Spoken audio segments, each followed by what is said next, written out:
All right. Hi, everyone. Welcome to the session on circulation in FOLIO. My name is Han Wool. I am a FOLIO training specialist based out of Brisbane, Australia.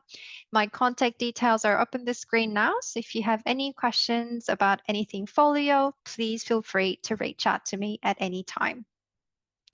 So today's session is the second session out of a 4-session series of webinars. And today we're going to look into circulation in FOLIO. So there are multiple apps, multiple features and functionalities in FOLIO that has to do with circulation, but we will try to take a little bit of a sneak peek on a high-level overview of what circulation in FOLIO has to offer. And first and foremost, I just wanted to briefly go through this slide because all the behaviors that you will get to see in the live demo adheres to the circulation rules that I have set up in my own tenant, and any FOLIO tenants will have some sort of circulation rules set up for them, and any circulation behaviors will adhere to those rules. So in FOLIO, you can set up your own circulation rules. And I just wanted to quickly mention that these are the criteria types that you will be able to use to build up your own circulation rules. So some libraries like to keep their circulation rules fairly simple and just create certain rules by a material type or by a specific location. Some libraries tend to do a combination of multiple criteriums and use location as well as patron group or location as well as material type to create more specific rules. Now, I will be sharing this slide with you in a follow-up email, and I will have a little link here for you to learn more about how the circulation rules in FOLIO would work in case you're interested. So that's my very brief introduction. I just wanted to quickly mention that these are the different criteriums that you can utilize to build circulation rules in FOLIO, but I will head up right into a live demonstration to go through a couple of apps relating to circulation in FOLIO.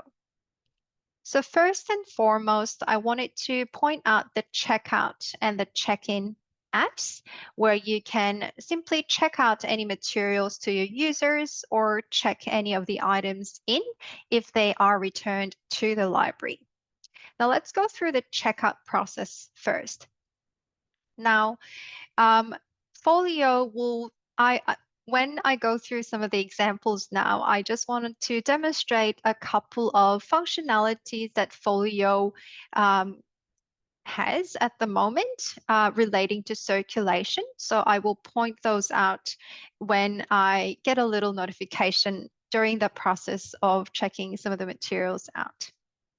So whenever you want to check things out, you will just have to scan the barcode in. Now, I don't have a barcode scanner in, and for any reason, if your barcode scanner does not work, you can always use this patron lookup tool where you can either just perform a search by name or use any of the filters to locate that specific user. Now, once you look up a patron, once you scan in the barcode, if there is anything that you need to be concerned about in circulating materials to a specific user, FOLIO will give you a little bit of a warning. Now, in this case, this patron has a couple of blocks. Indeed, this patron has 3 different blocks placed on the user record. So it's giving me a little warning saying, hey, this patron is blocked from borrowing because he has exceeded the maximum allowable fee fine balance. He also has too many active loans listed as lost. And he also has a history of disruptive behavior and is not allowed on the library premises.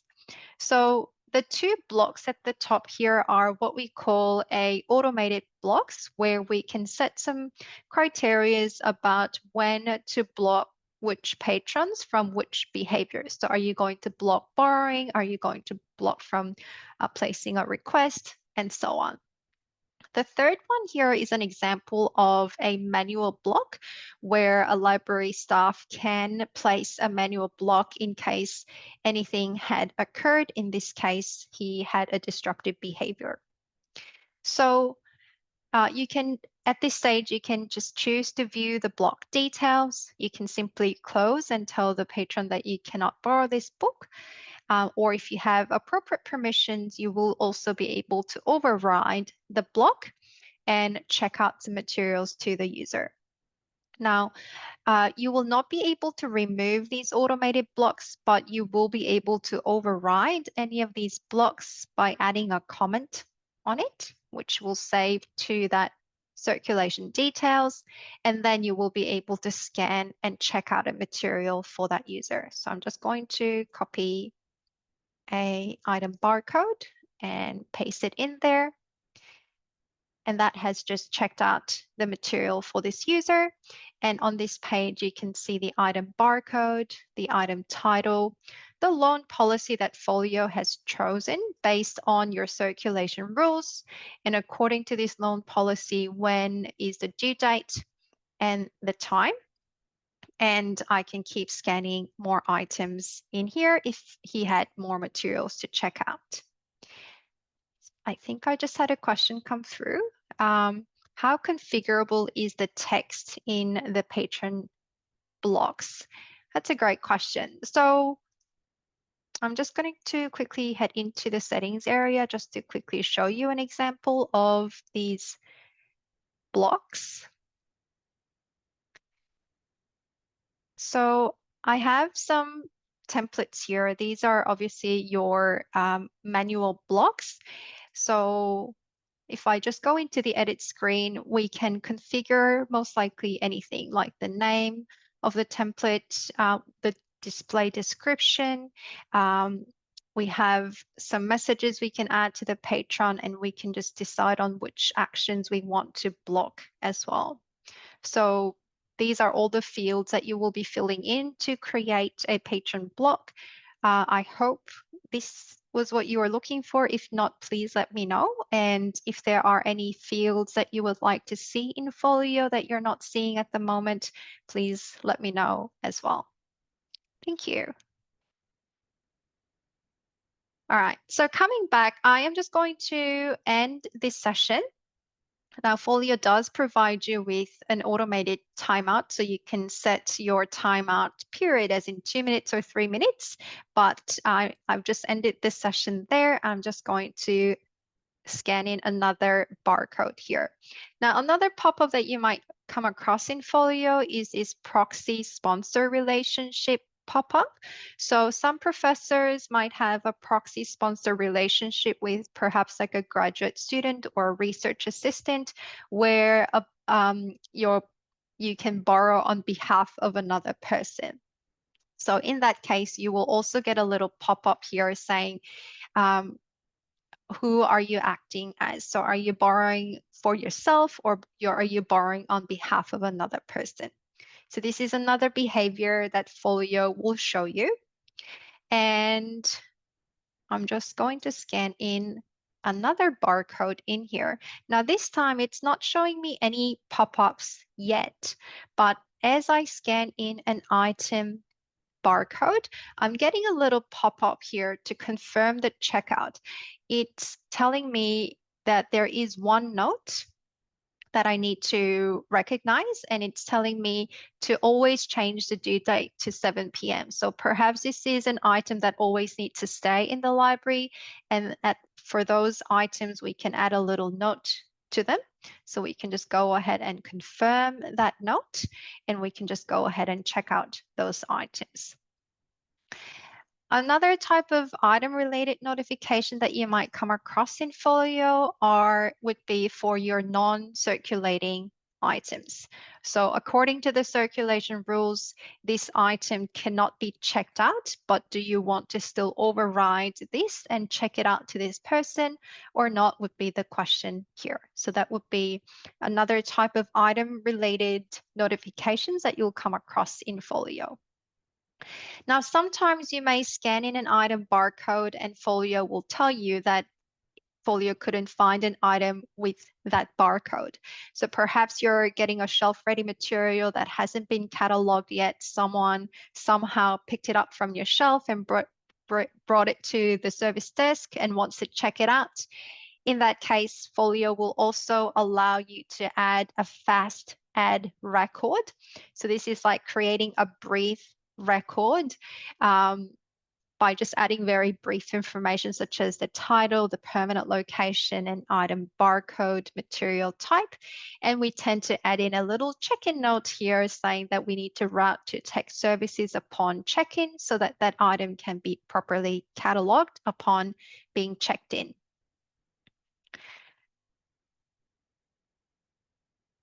Now, another type of action that you might be interested to see in Folio would be changing the due dates. So upon checking out this material, this item, if you need to change the due date to 7 p.m.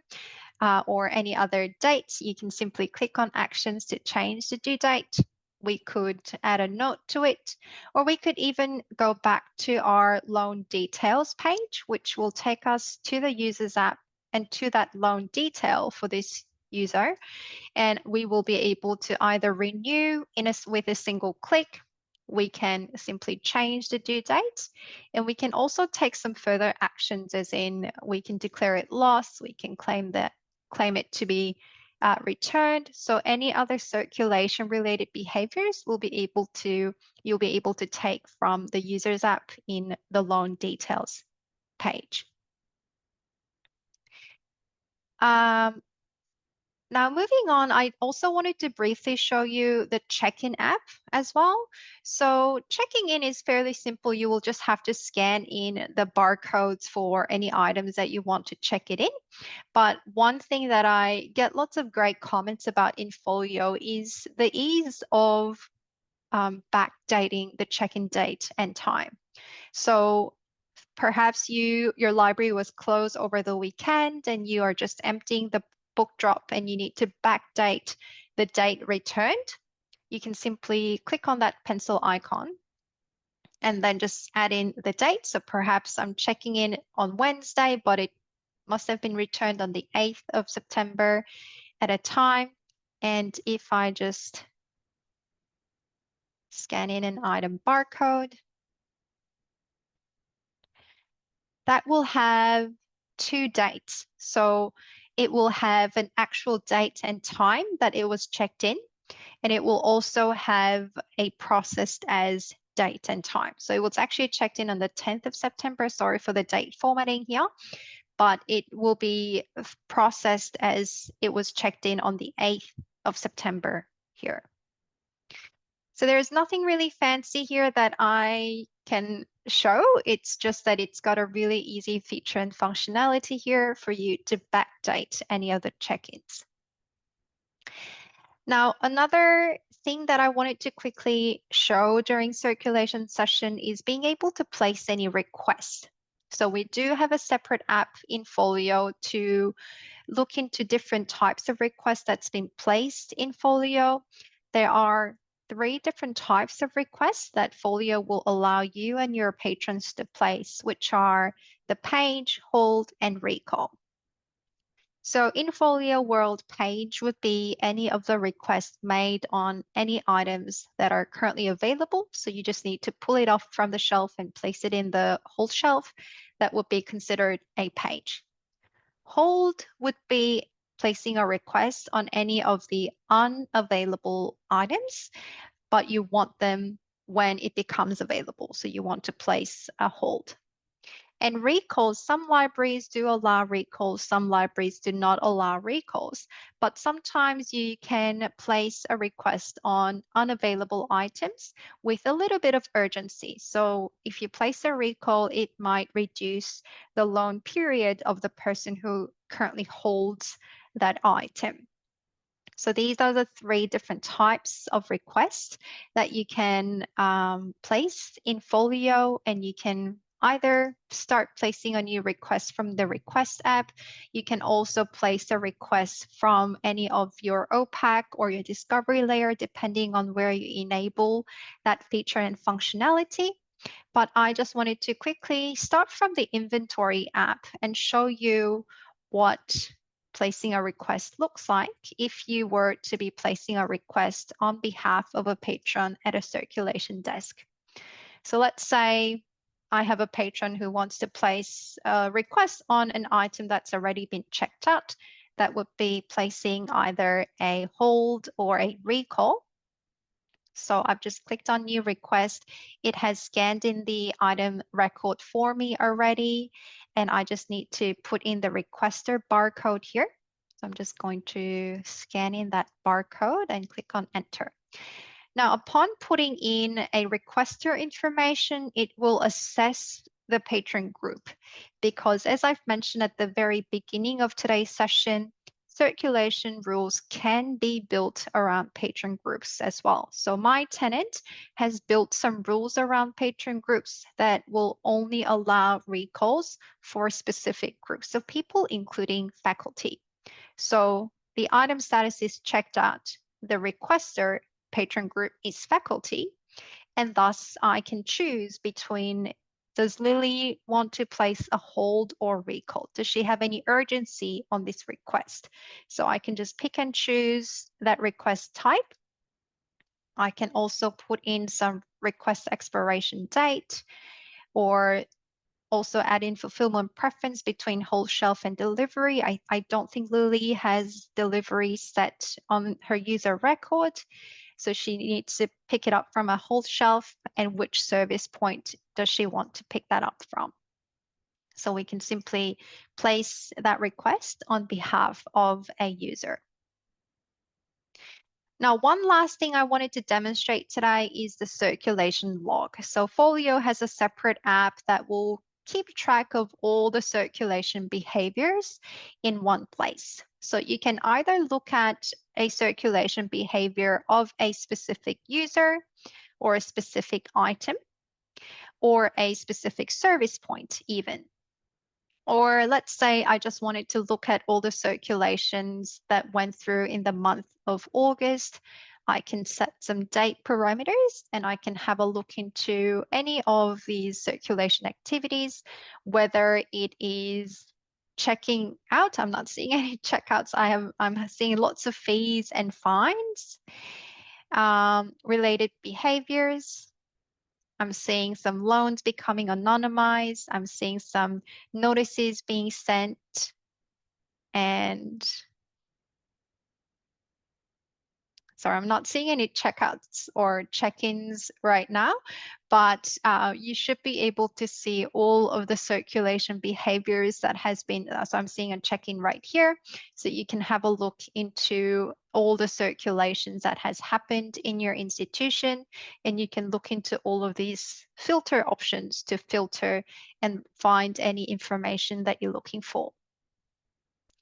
Circulation log also allows you to export the results into CSV. So if you need to look at them offline for any reason, that is also an option. All right, so that really takes me to the end of today's session. We have discussed different behaviors you'll notice as you're checking out any of the materials, the simple process to check in any materials. We discussed the requests that you can place, and we have briefly had a sneak peek of the circulation log in FOLIO. So I hope I've shown you everything that you were expecting to see in terms of circulation in FOLIO. But if you have any further questions, please feel free to stay around and ask me any questions. As I said, I will be sending out the recording and the slides when they become available to me. So please look out for that email to come through and let me know if you have any further questions. Thank you so much for coming, and I hope you have a great rest of the day. Thank you.